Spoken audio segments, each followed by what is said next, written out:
कहानी है रामपुर गांव की, जहां के मर्द महिलाओं को हमेशा नीचा दिखाने की कोशिश में रहते। अरे अभी तक खाना नहीं आया, क्या मुझे एक और शादी करने की जरूरत है? नहीं जी नहीं, ऐसा मत करना, वरना मैं कहाँ जाऊंगी। खाना लेकर मैं अभी आई जी। गांव की पंचायत में भी फैसले हमेशा औरतों के खिलाफ ही रहते। मैं जो फैसला सुनाता हूँ वो भगवान की आज्ञा होती है। इस लड़के ने अपने मन से शादी करके अच्छा नहीं किया।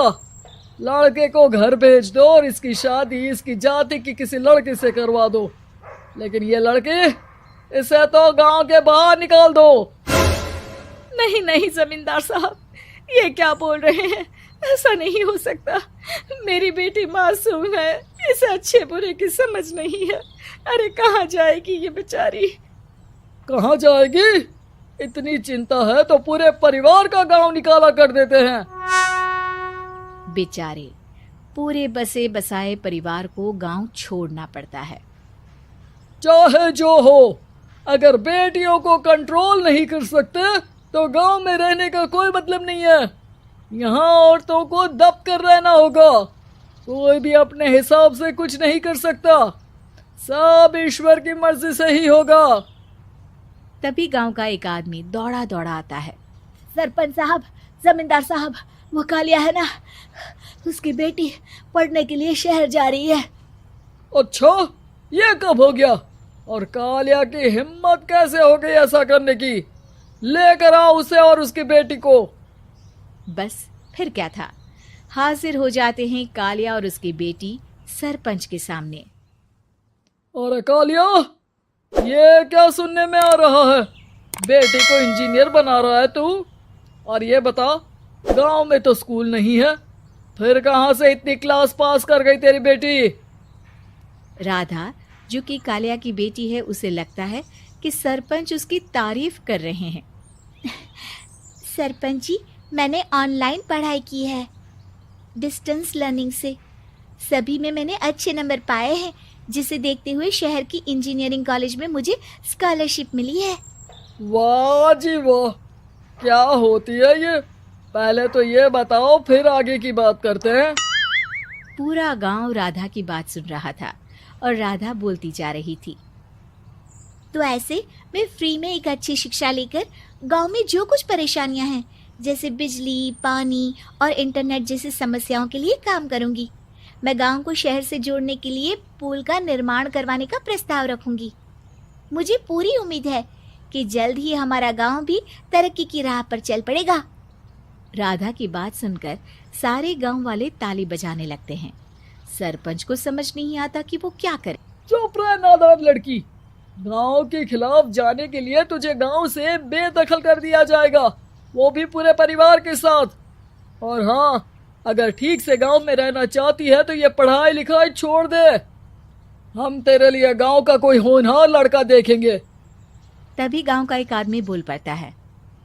अरे नहीं नहीं सरपंच जी, राधा बिटिया जो बता रही है, अगर वैसा हो जाए तो हम लोगों को पैसा कमाने के लिए बाहर नहीं जाना पड़ेगा।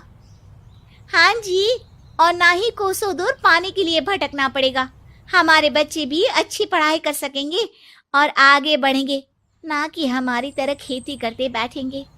क्यों गांव वालों, राधा बिटिया का साथ देना चाहिए ना। सरपंच देखता है कि गांव राधा के साथ है तो वो चुप हो जाता है। वो घर आकर अपने सलाहकार से बात करता है, जो बहुत ही चालाक किस्म का इंसान होता है।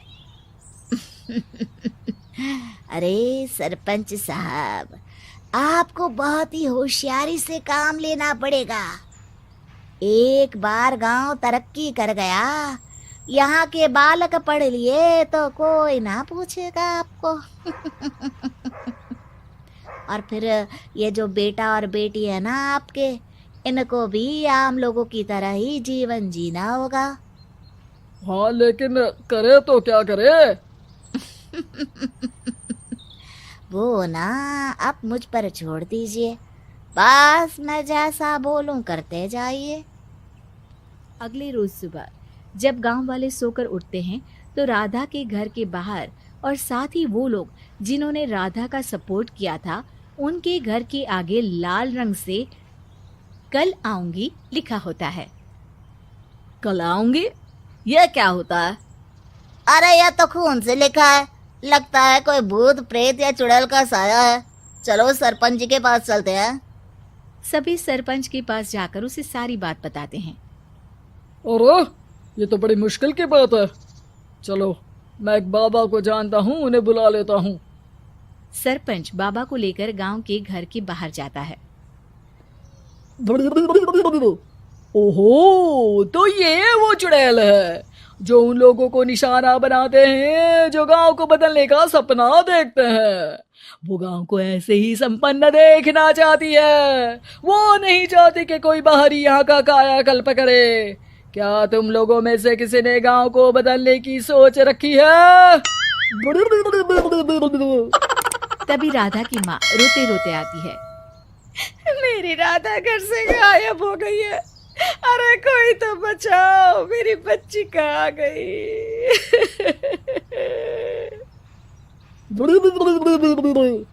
ले गई वो चुड़ैल, तेरी बच्ची को ले गई। अब वो उसे श्रापित करके छोड़ेगी, उस पर चुड़ैल का साया हो जाएगा। तभी बुरी सी हालत में राधा भी वहां आ जाती है। उसके बाल चुड़ैल की तरह फैले होते हैं और कपड़ों में खून लगा होता है। सभी राधा को देखकर डर जाते हैं। माँ, पता नहीं मुझे कौन उठा कर ले गया था। अरे दूर दूर हो जा चुड़ैल, अब हम लोग इस गांव में नहीं रुकेंगे। अरे कैसी बातें कर रहे हैं आप? कल तो आप मेरे भरोसे गांव का हुलिया बदलने, अपने बच्चों को पढ़ाने और तरक्की उन्नति की बात कर रहे थे, तो आज क्या हो गया आपको? ये फिर तुम लोगों को बहकाएगी। ये चुड़ैल गांव में आ चुकी है, ऐसे ही ये तुम्हारे घर के बच्चों को भी ले जाएगी। गांव वाले राधा को गांव से बाहर निकाल देते हैं। उसके माँ बाप रोते रहते हैं, लेकिन गांव वाले नहीं मानते। मैं भी अपनी बहन के साथ गांव के बाहर रहूंगा, लेकिन वो पढ़ाई नहीं छोड़ेगी। वहीं सरपंच के घर पर सलाहकार कहता है। देखा, सांप भी मर गया और लाठी भी नहीं टूटी। लेकिन अगले ही दिन सरपंच के घर के बाहर भी वही शब्द लिखे होते हैं और फिर सरपंच की बीवी कहती है, हमारी बेटी को किसी ने अगवा कर लिया है। तभी राधा का भाई वहां आ जाता है। अरे गांव वालों, मैंने सरपंच जी की बेटी को देखा था। वो चुड़ैल उसे उठाकर ले जा रही थी। अरे क्या मजाक कर रहे हो? नहीं नहीं सरपंच जी, आप नहीं जानते। वो चुड़ैल अब आपकी बेटी में आ जाएगी, जैसे राधा के अंदर आ गई थी। तभी सरपंच की बेटी वैसी ही हालत में वहां आती है जैसे राधा आई थी। पापा, पता नहीं कैसे मैं गायब हो गई थी। चुड़ैल, इसके अंदर भी चुड़ैल का साया है, मारो इसे। अरे नहीं नहीं, इसे भी राधा के पास गांव के बाहर ही भेज दो। अरे चुप रहो, मेरी बेटी कहीं नहीं जाएगी और चुड़ैल वुड़ैल कुछ नहीं होता है। अरे कैसे बात कर रहे हो सरपंच जी?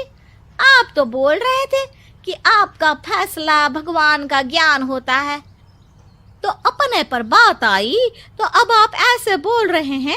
अरे ना ना ना, आपको अपनी बेटी को त्यागना ही होगा। अरे बुलाओ बाबा को।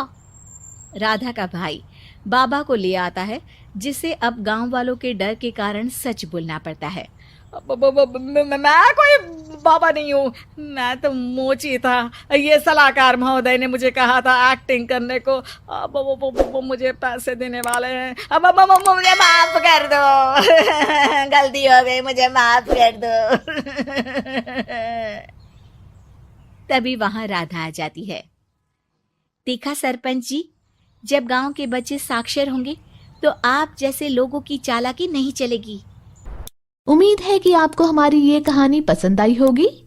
कृपया हमारे चैनल को सब्सक्राइब करें और सभी अपडेट्स के लिए बेल आइकन जरूर क्लिक करें। और हाँ, वीडियो लाइक और शेयर करना मत भूलिएगा।